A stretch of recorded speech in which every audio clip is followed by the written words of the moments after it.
Okay, let us put our hands together to welcome our DePIN and AI panel.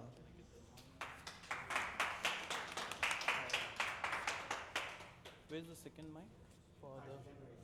Okay, with them. Nice. Cool. Oh, nice. Hi everyone. I am Simba. Hello. Hello. Audible. Yep. Cool. Lovely. We'll quickly jump on the questions, but let's start off with a very quick intro with all of you. Starting from you. Yep. Hey, I'm Daniel. I am a serial entrepreneur. Mainly, my majority of my business was usually inside of AI in decentralized compute. Before the first business started out of high school back in 2001, and right now that's the era of AI finally. So we're back. Zero G everyone, I'm Vanessa from Zero G Labs.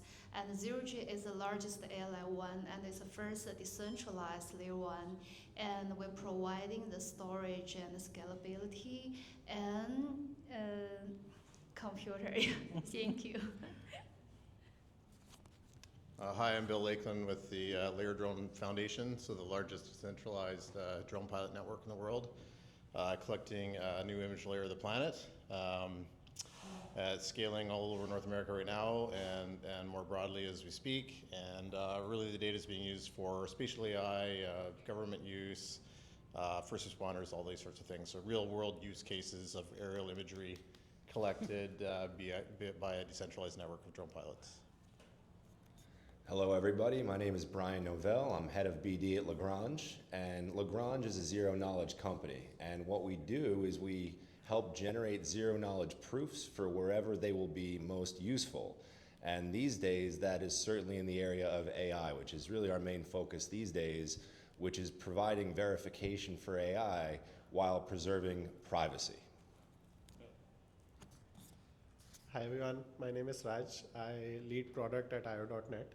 IO.net is one of the largest DePIN GPU providers.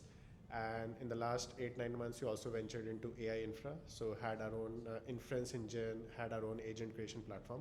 So happy to be here. Lovely. We'll start off from you. DePIN is being called the infrastructure layer of Web3. In your view, what's the most compelling use case today? I think the most compelling use case is you no longer have to choose between two major providers. Like when I speak about GPUs, so either it's the AWS of the world or the GCP of the world, and they come with their own set of restrictions. So for an entrepreneur who is getting into this industry, I do not feel they should have the headache of also deciding the provider, and that too between two choices, then it's no longer a choice. So I think the biggest thing which DePIN does is it democratizes this. Maybe a loosely used word, but I feel it's very powerful. So it democratizes cost, it democratizes value, and it also is a way for you to get respect as an entrepreneur. Because for AWS today, if you're not $1 million paying client, they will not even give you dedicated customer support. So you can email them, you can wait for 2-3 days, but nothing will come as a reply apart from standard technical documents. So I think DePIN is democratizing this. And the more industry where we start doing this physical infrastructure side, like I know the panel on RW, which also happened, it's all going towards the same meta, which is we want people to have access in a faster way versus seeing the invoice value of that user. So I think that's the benefit of DePIN. Interesting.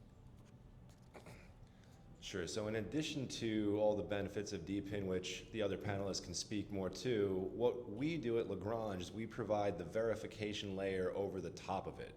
So all of the great things that can come from the infrastructure that we're collectively building here together don't matter unless they will actually be used and adopted with real world implications. Because we could sit here in our theoretical Web3 bubble all we want, but for us to make progress as an industry, it needs to have that real world impact. And in order to have that real world impact, it needs to be trusted. And for it to be trusted, we get that trust through verification, which is what we're really here to help provide to the rest of this industry.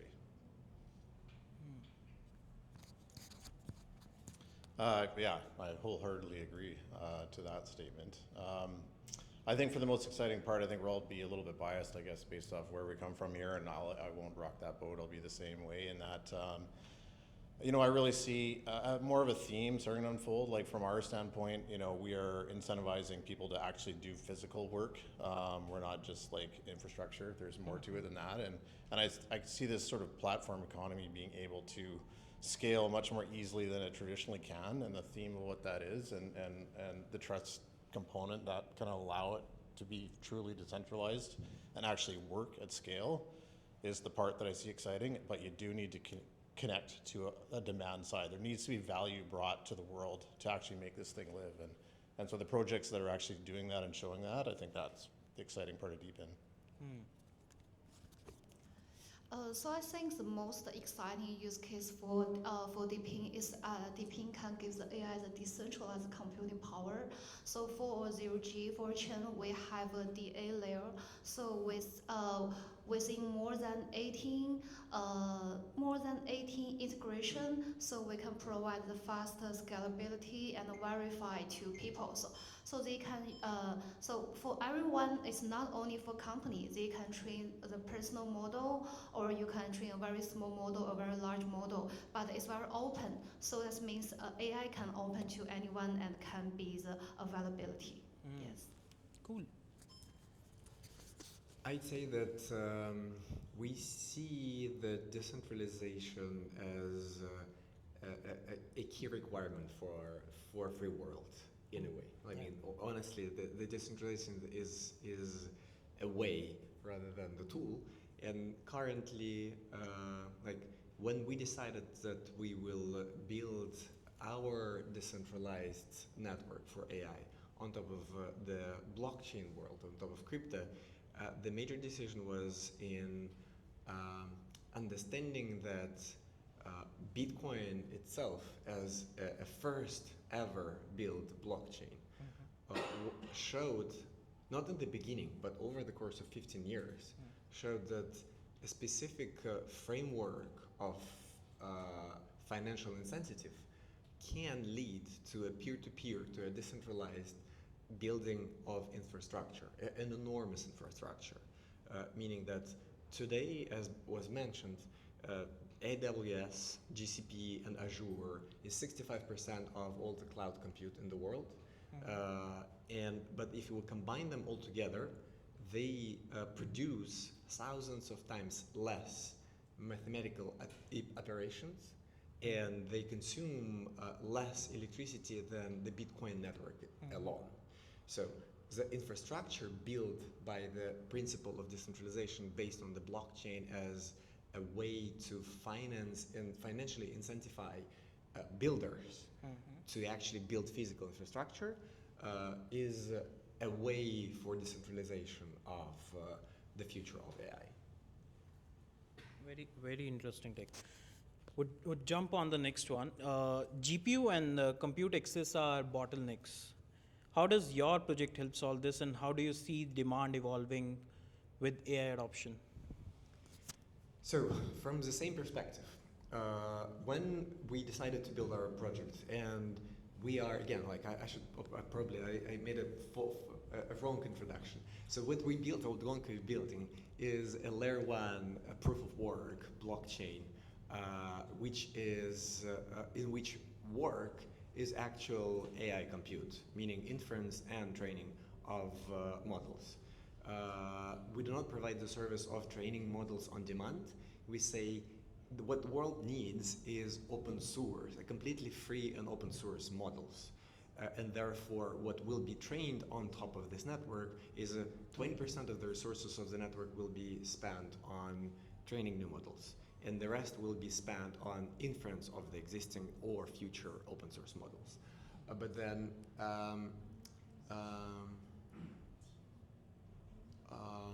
because this layer is a blockchain itself, then comparing it to Bitcoin, for example, we started with CPUs, then we moved on to the GPUs, and then after NVIDIA was already building GPU racks for Bitcoin, they completely lost the game to the producers of the ASICs chips.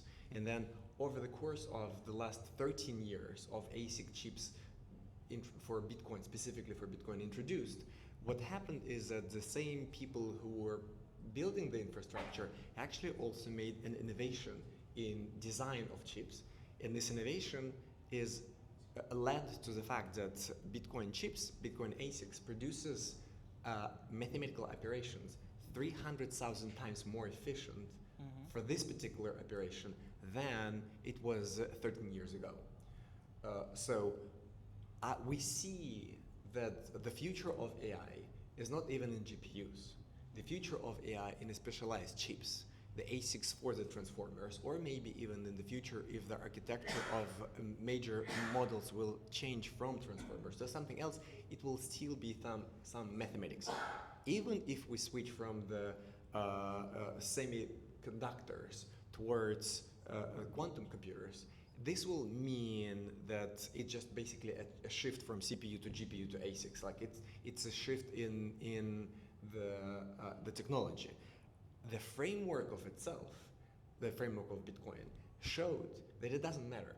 If you actually incentivize financially, if you pay majority of the network worth to those who actually provide more compute, we incentivize producers of this more compute and builders of the infrastructure to build new chips as well. So we foresee that the future of AI will be tens of thousands times faster than what we see right now, not because of the scale of NVIDIA building the GPUs and then selling them to 5 companies in the United States, majority of them, but in the fact that there are going to be hundreds of producers of chips, and maybe in 15 years from now, only one of them will be the leader of the market, like Bitmain today.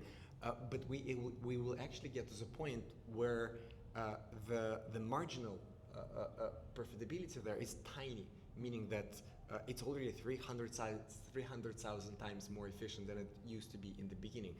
The same will happen in AI as well. So the chips will be thousands of times, tens of times more efficient, and therefore we will be thinking not like 10 million, 20 million NVIDIA GPUs, but equivalent of billions of NVIDIA GPUs 5 to 10 years from now. But like we need to create the incentive of a financial incentive for peer-to-peer players, the decentralized players, to build this infrastructure naturally, and to compete with the largest players of the market who right now already invest in tens of billions, hundreds of billions of dollars. But Bitcoin builders, the builders of Bitcoin network invested $300 billion over the course of last 15 years into building this infrastructure, which is today larger than the major cloud compute.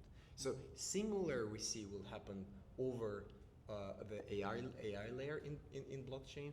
It's going to be one of the layer ones, or maybe several of us, who will actually build this infrastructure. Vanessa, you want to add? Bill, what would be your take? Well, I mean, we're trying to scale as fast as we can, and unfortunately, Web 2 Rails, when it comes to compute and storage, is still our life. It's what we eat, sleep, and breathe until we can do otherwise, which we definitely look forward to. You know, AI, how we see it, I mean, this generating a flywheel. We're a content provider. We create an image layer of the planet that trains AI to pull features and extract information for businesses and enterprise and computers and, you know, geospatial models to interact with. And so once that flywheel starts going, I think, you know, we rely on the verticals to really do that, right? And once it starts going, it needs more data to train better and get higher fidelity and higher accuracy, and that accuracy component is key for reliability when it comes to an AI model. So I think we're in a pretty interesting kind of intersection of DePIN and AI and feeding systems with enough quality data to actually get meaningful outputs, and we're at a point where we can actually build that from the ground up right now, which is how I'm seeing it, and especially in our space. So I think it's pretty cool. It's pretty exciting, and I mean, I think some of your points about, you know, an AI layer, I mean, it makes sense, but it definitely needs those people that know how to train it and tune it to the outputs that are specific for vertical applications that scale and make sense. Yeah, I think the bottleneck is addressed through essentially supply and demand, in that in order for us to scale in terms of what we're doing on the supply side, the demand side needs to be there. And where the demand comes from, it comes from trust and verification. Because again, in order for resources to be put into funding and the creation of more infrastructure, that money needs to come from somewhere. There needs to be a pot of gold at the end of the rainbow in the form of paying customers who will actually provide the revenue needed to scale everything else and ultimately create that flywheel effect. So in order to do that, we can scale everything else, but again, from Lagrange's perspective, what we offer is the ability to verify and prove those outputs. And that will induce enterprises, big Web 2 players, and notably regulators as well as another very important audience in the mix here, to take those outputs as seriously as they need to be taken for that real world application and commercialization. So I think when I see the GPU and the compute space today from iOS lens, I actually see this as a spectrum. So the middle of the spectrum is a lot of machines bought by people because they wanted to invest somewhere, which is underutilized. It's very similar to the Uber and the Airbnb examples, where you have a lot of untapped supply, which if you tap it well, you can actually bring a low cost, highly efficient network to people. Then there's two other poles of this. The first pole is higher computing power, which one of the panelists said. I see that more as the need for having race cars on Uber. No one will book that obviously, but they will be very happy to see that a race car is available. Yeah. The other side is personal computing. We are reaching a state where the models and the AI is also getting very atomized as well. You can actually host in a good iPhone today or a good Android phone today a full-fledged model as well. So there would be a whole batch of things happening on personalized compute, which could be CPU-led or chip-led at a phone level. Then there's the whole middle of the spear, which is 80%, which is how to use the current set of machines out there. Because we also have to realize with the machine side of things, there's also limitation of raw materials also. So every machine which is being built new is tapping into the raw material supply, which is limited in some shape or capacity, or has not met economies of scale to, let's say, go on Mars and find that metal. And then you have the race car supply, which is more limited to, let's say, the OpenAIs of the world. They need the biggest machines. And when you think just in the middle layer context where IO.NET and similar companies are operating, it becomes a more measure of quality control. How do you ensure that any enterprise would trust the supply you have, will have similar experience to other Web 2 alternatives? How do you control that whole quality experience so that they feel like actually they're extracting better value and at a fraction of a cost, and they're able to scale as the system requires? So that's where I feel the value for AI will get unlocked along with personal computing and the other side of compute. Brian, you just mentioned about the trust. I would love, I'll take it as a question that how do we ensure that performance and verifiability stays as a trust in such a distributed network? Raj, you can. Sure. So it's not easy first, because you're actually dealing with supply that is not physically accessible to you. Even if it's physically accessible, you cannot spend money to go and verify every machine in your network. So it starts with firstly defining some level of testing, which is drawn on, for example, IO.NET has a couple of tests which typically looks at VRAM, VPN, how much storage is there. So we have those remote tests which we have deployed, some of that proprietary, some of that industry knowledge, which helps us qualify a machine from outside. The second stage here is like, how does AWS or someone else ensures the same thing? They tie it up with a very strong SLA, which is 99.99% uptime. So you start exploring some of those legal channels as well. The last aspect here is like you keep on defining every new technology based on the issues you're seeing, because there's a learning from defect as well, right? When you see a problem happening on your network for a particular client, you learn from that, you convert that into a feature, and you scale it to everyone else. So I feel when you do these three things properly, you reach a very good level of enterprise grade compute, because we have a bunch of Web 2 AI startups as well as main companies, proper brands, 100-euro brands using us for their computing needs as well. They're able to use us because we actually provide that seamlessness Like whatever you are being guaranteed on some of the major players, it's seamless for you to move here. And once you provide that seamlessness with the same level of quality, you sort of find that magical mix. But it's a journey. So I would say like it's not 100% there. It's Yeah. a continuous optimization path. Correct. Yeah.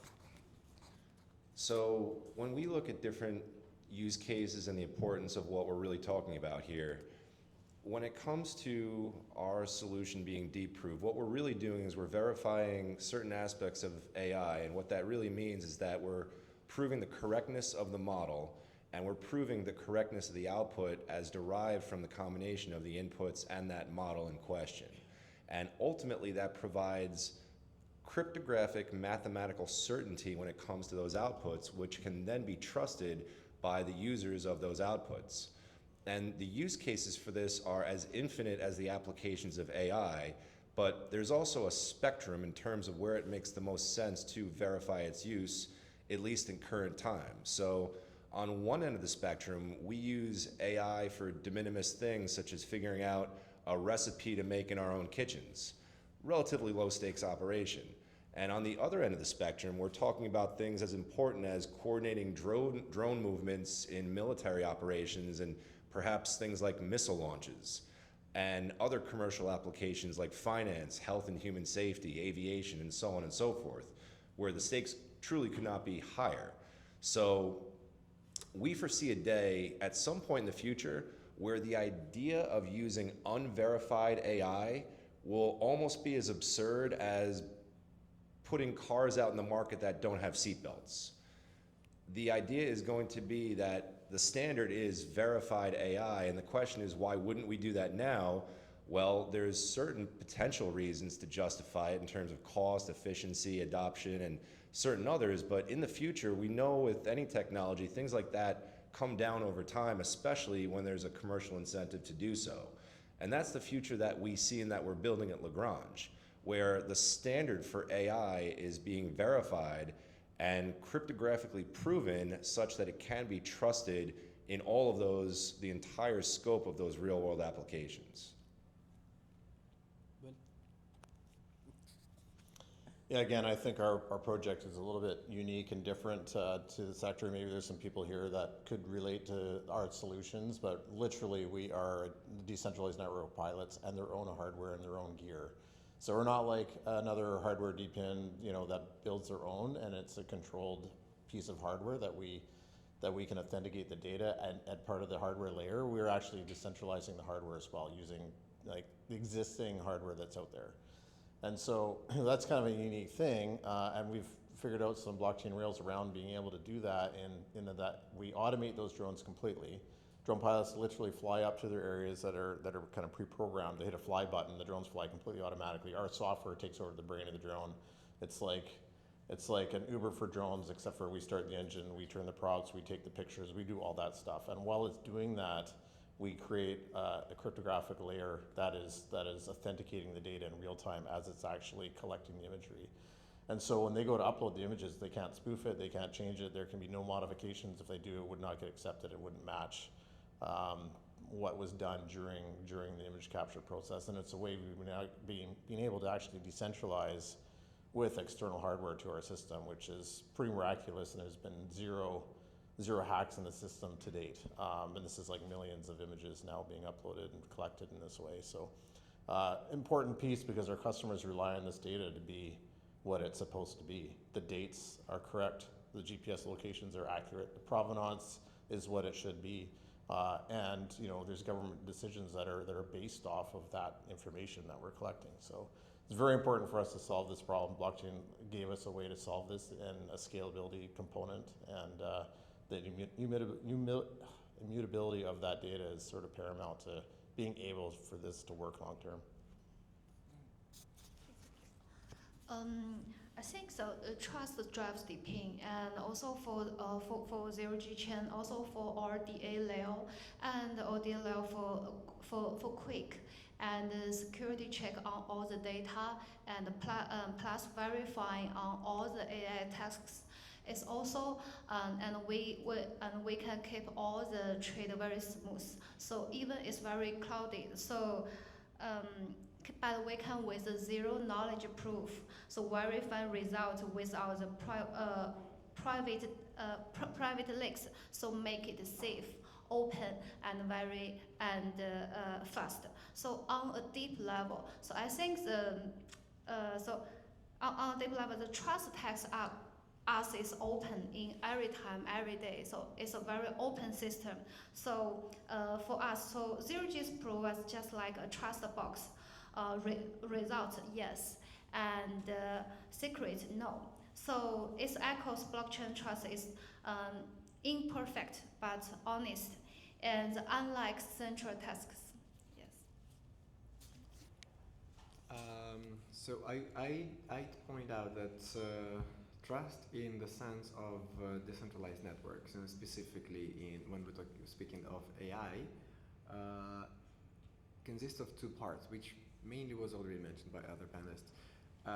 A is verifiability of the results, and this is like immutability of the results of the compute. And B is privacy, honestly, like the other parts of this, which currently sort of scary in a way that like in our legal system, we already right now accepted that some information can be private, meaning like our healthcare information, whatever we discuss with our lawyer or with our psychiatrist. But in AI, right now, we all use AI for all these cases without any of these guarantees. Just because it's basically digits, and it's almost like a social media, social network application. I mean, not in the case with the physical drones flying there and the data there. There is a lot of regulation already there. But as we speak about this, current centralized AI providers all are subject for the regular regulation, and specifically US regulation. And in this sense, nothing there is private. Everything there will be uncovered during any legal court decision or something like this, and the companies will like uncover this and provide this. Therefore, decentralization here also allows true privacy in a sense of cryptographic protection, end-to-end encryption of the request and the results of this request, which sort of will require a lot of technologies, including ZK, including like on-chip encryption and decryption. Currently, I believe only like the top professional chips are providing such services, like enclaves inside of the GPUs, like NVIDIA's Hoppers and Blackwells, and probably some of the AMD as well.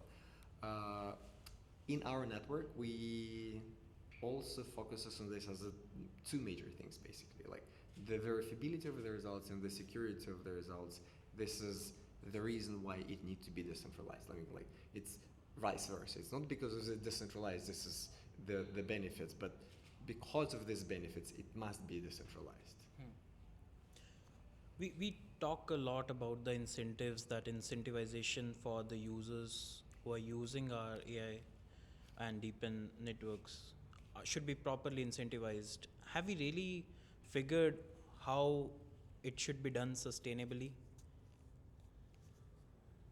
Oh, right. The users, you mean like the final consumers? Yes, the community, the users. There are two major things, two major ways of thinking about incentivizing users. A, making the service cheaper. As I mentioned, like if the network itself leads to the increase of efficiency of the compute, then every particular request and every particular compute is becoming cheaper. Like if it's 1,000 times, like, even if it's not 10 times more efficient, or 1,000 times more efficient, then whatever right now any engineer would use as like a, let's say, Cursor or other services like this when they use AI for coding, my check is close to $1,000 just for the Cursor every month. I'm pretty sure this is going to be the same for any like professional software engineer using these services. It's not available to anyone who is not actually making a lot of money to pay this check. Therefore, like there is clear inequality leading to this. And then users benefit in a decrease of the cost of the compute is that it's basically going to be free as air in a way. Like you pay like $1 and you get all the super intelligence in your pocket. This is insensitive for the users, honestly, the way I see this. The second one mentioned in the previous question, privacy and immutability of the results, the trust, which we discussed in the previous questions. If you can trust the AI that it actually serves in your interest, in no one else's interest, that's in your benefit. The other part is we're here in a crypto blockchain related as well environment, like the conference is happening around. If the early users of the networks will buy native tokens of those networks, they will also benefit from the growth of the future growth of these networks as well. So like those who start using them earlier and become sort of co-owners of this future by buying and holding some of the coins, they basically benefit a lot together with the growth of the network, which they help to grow because they started using this. And in this sense, like it's as if you're buying, I don't know, NVIDIA stock because you believe that you will be using more AI in the future. It's sort of logical. Yeah. And in this sense of the decentralized network, just democratizing this access to be part of the future worthless, like volume and market capitalization of the networks which will provide decentralized infrastructure for AI. We'll talk deeper about it later. Yep. Yep. Please go ahead.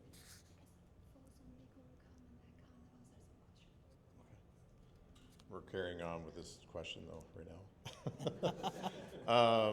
I mean, I'm just going to give a really short answer to this one, honestly. I mean, value has to come from somewhere for an incentivized economy, and without value forming in one side of this network, it's only going to be incentivized for so long. You know, from our standpoint, it's the demand side. We need the proper crypto-economic model to translate that interaction across to the incentivization layer, the protocol, and I think we've done a good job of doing that, but it's tricky. I think this is a really hard one to get right for long-term sustainability of a network.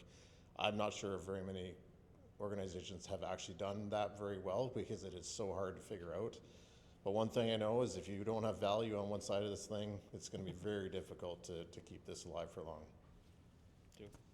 Yeah, and to echo those comments, in the ZK space, ZK technology has been around, in theory at least, for a long time. And so far within Web3, we've seen it applied really to scaling block space and, for better or worse, creating privacy coins and tokens. And in order to actually add value and proper incentives, we can reward each other with more and more tokens all we want, but really it has to come in the form of revenue. It's like it's taken this industry a decade to realize that we need to make revenue in order for it to matter from a financial perspective. And we've seen, sadly, many promising projects that have not really figured out that component simply fall by the wayside over the last decade for that exact reason.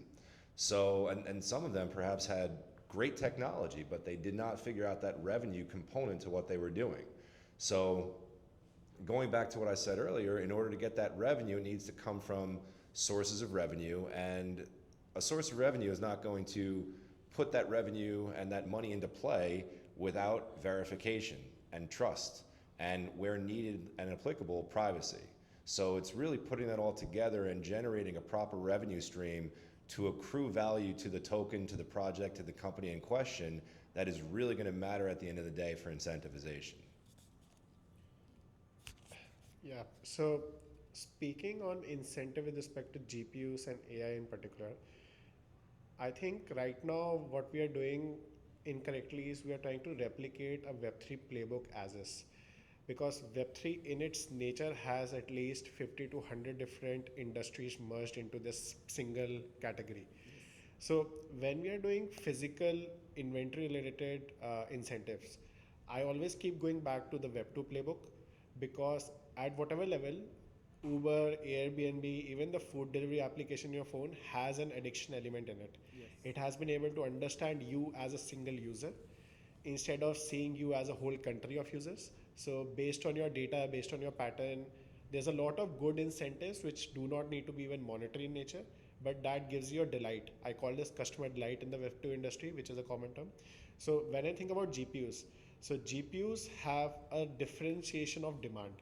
If I am a GPU owner, same machine H100 in India versus H100 in US, I have different electricity bills.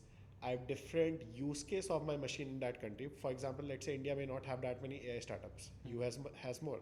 So I by default as a supplier of those machines have some persona or a identity in my mind, like what can my machine make me as money. So that's one part of the puzzle.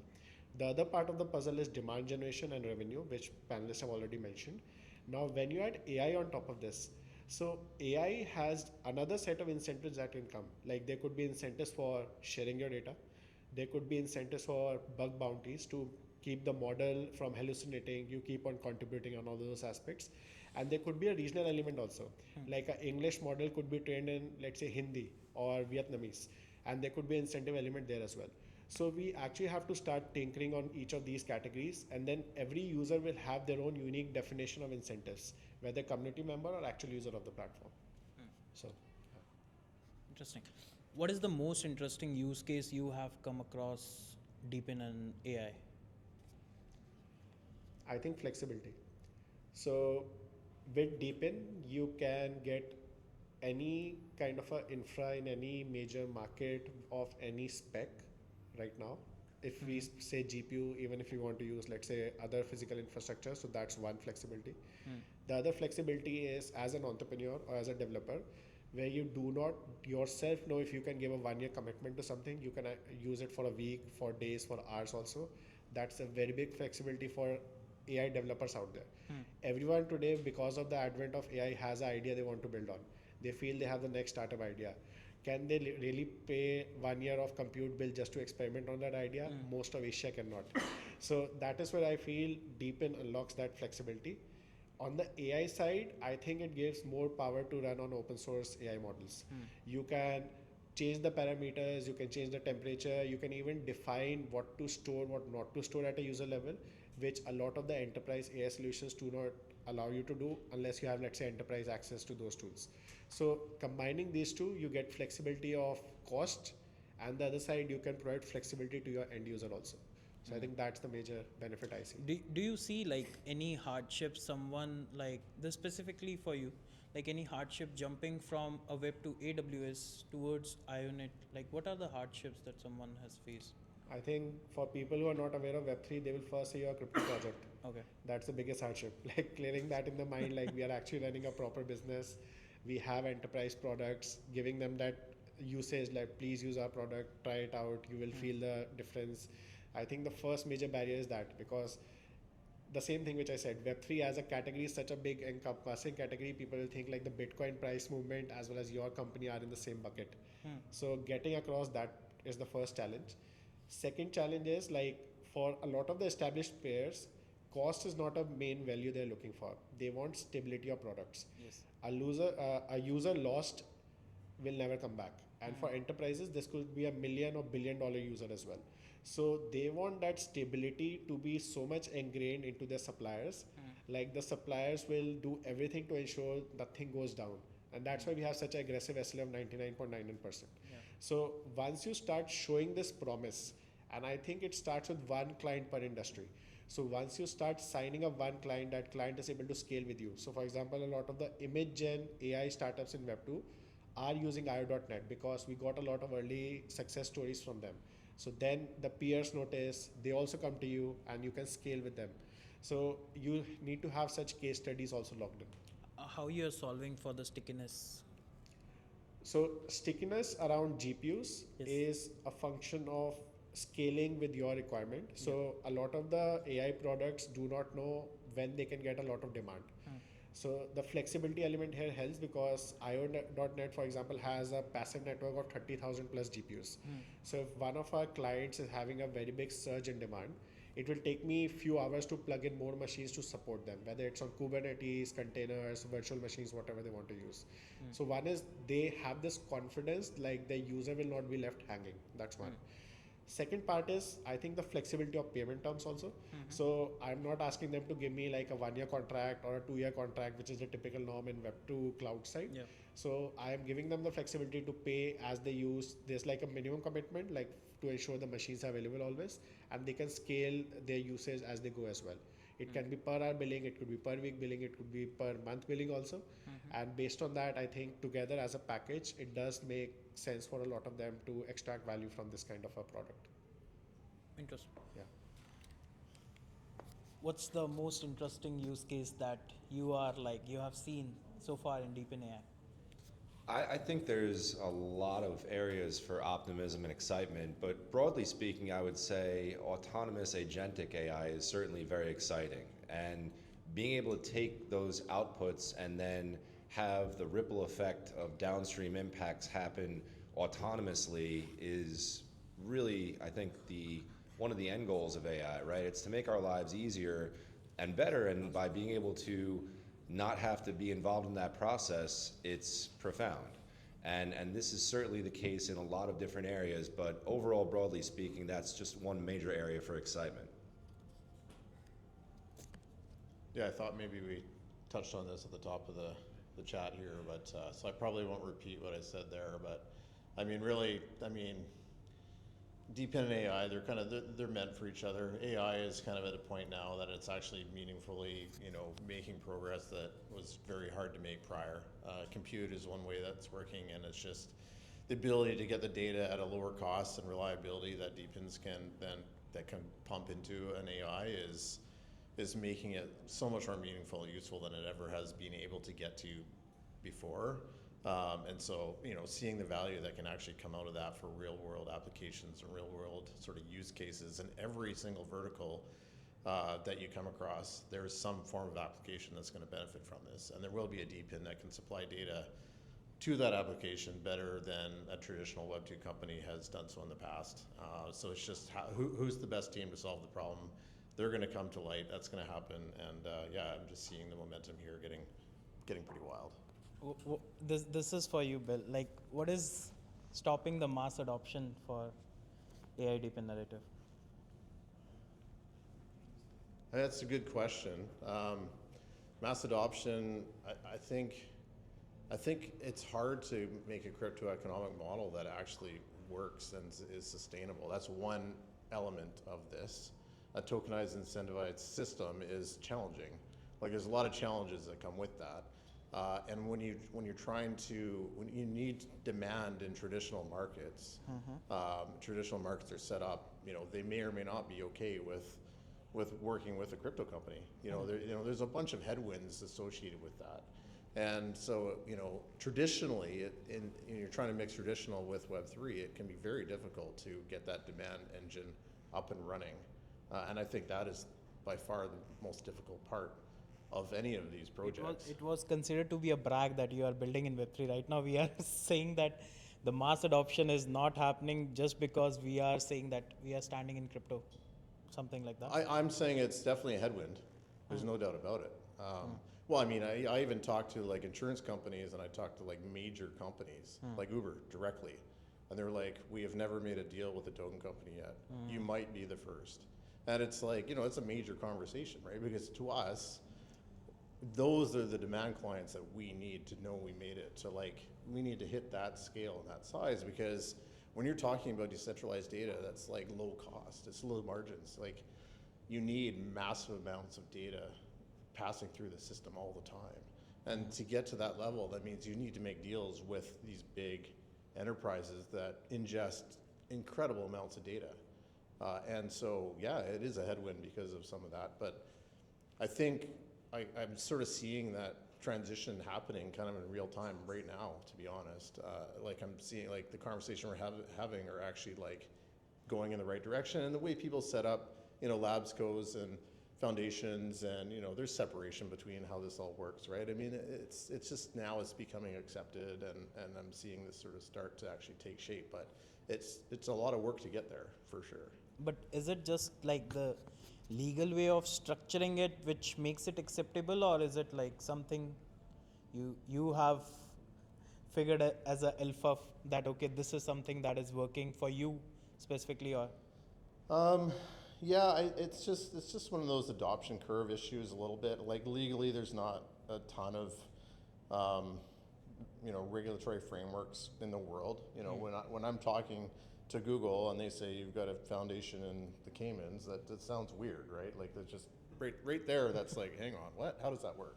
And red flags go up, right? And it's just like you can't stop those.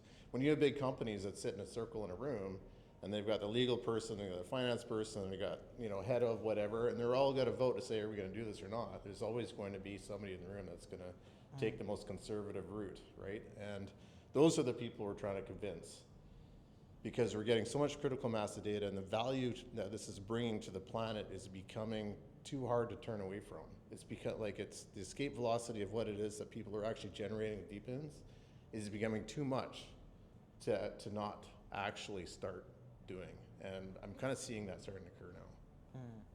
Got it. Cool. Daniel, the most interesting use case you have seen so far? Yeah, so I can see that everyone is going too deep into different directions. The most interesting use case, honestly, probably going to be what my colleague here is doing, in a sense of the future, the most exciting future, which we all can imagine, is when the robots are everywhere doing a lot of stuff, and whether it's robots in the form of drones flying everywhere, or the cars driving us, or the robots actually doing the work. And in this sense,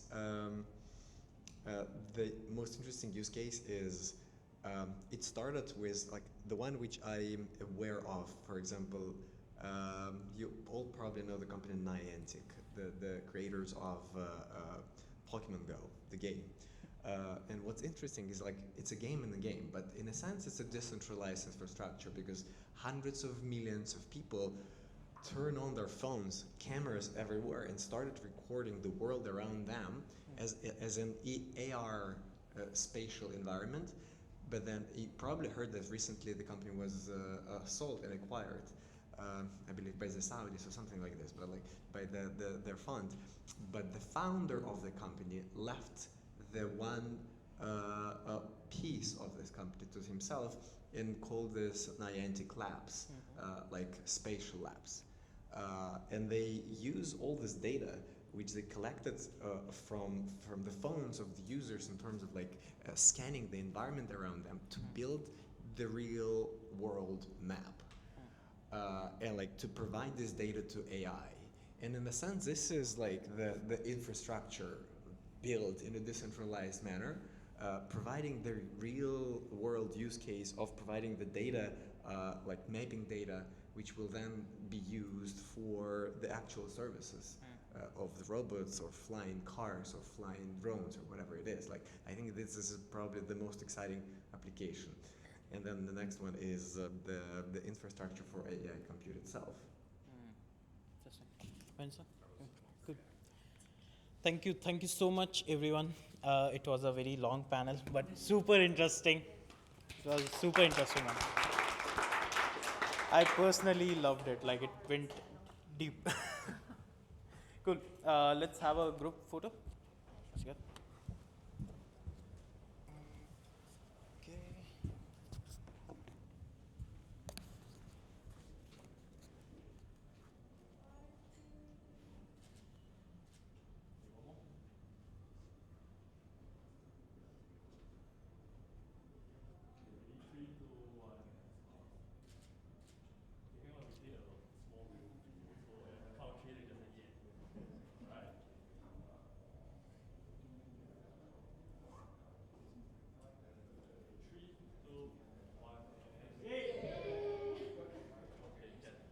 Okay, let's give another big round of applause for our panelists. That was an incredibly insightful discussion. From GPUs to networks, this is where the backbone of the next internet is being built. I think we can all agree the future of AI